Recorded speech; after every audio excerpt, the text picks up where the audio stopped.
Donc le conseil que je peux donner à A est de prendre conscience qu'il n'est pas plus difficile de faire comme B. Que l'un comme l'autre n'a que ce qu'il mérite sur le plan vibratoire. Que la réussite de B, tout comme la stagnation ou la déchéance de A, ne sont que pure justice. Leur propre subconscient n'a fait qu'exprimer ce qui se trouvait imprimé en lui. Tant que A ne changera pas de croyance, qu'il continuera de penser aux mêmes choses, de ressentir les mêmes émotions, de faire la même routine, rien ne changera. Alors évidemment, A doit lire un peu partout qu'il suffit de penser à ce qu'on désire pour le voir apparaître dans sa vie. Il se peut même qu'il m'écoute parler ici, mais comme il est beaucoup trop éloigné vibratoirement de ce qu'il faut penser pour réussir, ça le saoule et coupe YouTube en se disant « Ah ouais, mais il me saoule lui avec ses phrases « tout est beau, tout est facile ».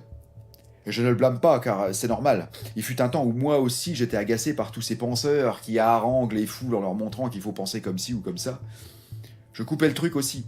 Essayez de monter sur un manège qui tourne à toute vitesse, vous n'allez pas pouvoir, il vous éjectera. Les deux seuls moyens d'y monter et d'y rester est soit de ralentir le manège, de grimper et de le laisser reprendre la vitesse avec vous, soit de courir aussi vite que lui en cercle et d'y sauter. Il est difficile de changer car la loi d'attraction ne nous autorise que de petits pas à chaque fois. Si A essaie de changer radicalement d'opinion sur B, car il veut essayer de mettre en pratique ce qu'il entend partout, à savoir qu'il faut aimer son prochain, tendre l'autre joue et toutes ces conneries, pense-t-il, il pourra pas. La loi d'attraction l'en empêchera car les vibrations sont beaucoup trop éloignées l'une de l'autre. C'est comme un ancien poste de radio avec un tuneur à molette, vous savez. Quand on écoute une fréquence et qu'on tourne légèrement cette molette, on entendra progressivement la station qui se trouve juste à côté, et plus on s'en approchera, plus cette autre station sera audible, et c'est l'ancienne qu'on écoutait il y a 5 secondes qui disparaîtra au profit de la nouvelle. On ne pourra parcourir les fréquences qu'une par une. Il est impossible de passer directement de 200 kHz à 90 FM d'un seul coup de molette, tout doit être progressif. Le seul moyen est de progresser petit à petit vers la fréquence qu'on désire, cran par cran. Pour appliquer cette théorie physique à A, s'il se rend compte de son erreur et du mal qu'il se fait, ainsi que la totale inutilité de l'envie, et qu'il décide de se prendre en main, il lui sera impossible de penser sincèrement du bien de B d'un coup. Même si le cœur y est, même s'il le désire vraiment, la loi d'attraction lui interdira. Il faudra qu'il commence doucement en pensant à un truc presque identique à avant, mais qui va vers le mieux. Genre, au lieu de penser « il n'a réussi que parce qu'il a eu de la chance », il peut se dire à la place « il a eu de la chance, soit, mais il l'a provoqué par son enthousiasme ». Une fois qu'il sera d'accord avec cette nouvelle idée, il pourra enchaîner sur « il est enthousiaste », parce qu'il ne se laisse pas facilement abattre. Ensuite, une fois d'accord avec celle-ci, il pourra se dire « il ne se laisse pas abattre car il pense positif tout le temps » et bingo, ça y est, la progression est amorcée. Il n'y a plus qu'à désirer trouver de meilleures idées au fur et à mesure jusqu'à ce que les pensées de A pour B ne soient plus que pure admiration. Et c'est possible pour tout le monde, même le plus haineux, le plus noir, le plus envieux de tous les envieux. Rien n'est jamais irréversible.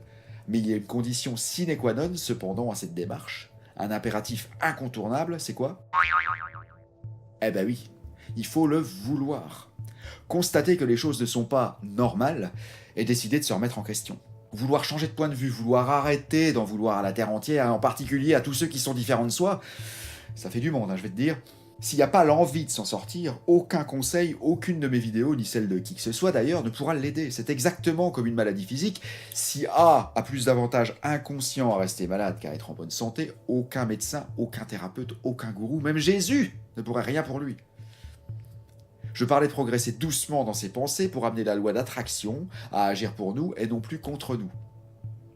Alors même si ça paraît simple sur le papier ou à m'écouter, c'est quand même assez difficile, surtout sur la durée. On est bien parti, on a l'énergie disponible pour mieux penser, mieux raisonner, etc. Tout va bien. Mais un jour qui n'est pas comme un autre, où on a mal dormi, où on est triste pour X raisons et qu'on veut mieux penser, on retombe facilement dans ces anciens schémas destructeurs.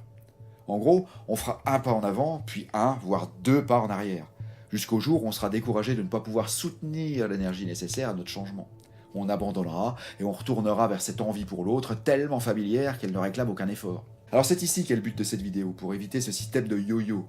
Ho'oponopono est fantastique là. Il consiste à réciter le mantra dès qu'on se surprend à penser en négatif, à envier l'autre bien sûr, mais aussi et surtout, c'est là qu'il apparaît comme un passe-partout, un sésame, une pilule du bonheur, lorsqu'on veut penser en plus positif mais qu'on n'a pas l'énergie pour. Rien à faire, pas à se creuser les méninges pour trouver une pensée légèrement plus positive qu'avant, etc. On nettoie sans se poser de questions. Notre Aumakua ira chercher les mémoires responsables et les nettoiera pour nous sans qu'on ait besoin de savoir de quelle mémoire il s'agissait. C'est aussi facile que de penser du mal de l'autre, si ce n'est plus. Donc son Aumakua fera le travail pour A et du coup, il se sentira de mieux en mieux. Il arrivera à se sentir bien malgré le problème. Le succès de B ne lui fera plus autant d'effet, il s'en accommodera au fur et à mesure, et se sentira mieux dans tous les domaines. Jusqu'au jour où peut-être entreverra-t-il la possibilité que lui aussi peut avoir le même succès que B, voire plus, en maîtrisant son mental. Une maxime anglaise dit « Where there's a will, there's a way. Where there's a will, there is a way ». Méditez un peu là-dessus avant d'enchaîner sur ma conclusion avec mon anecdote personnelle. Prenez des forces, vous allez en avoir besoin.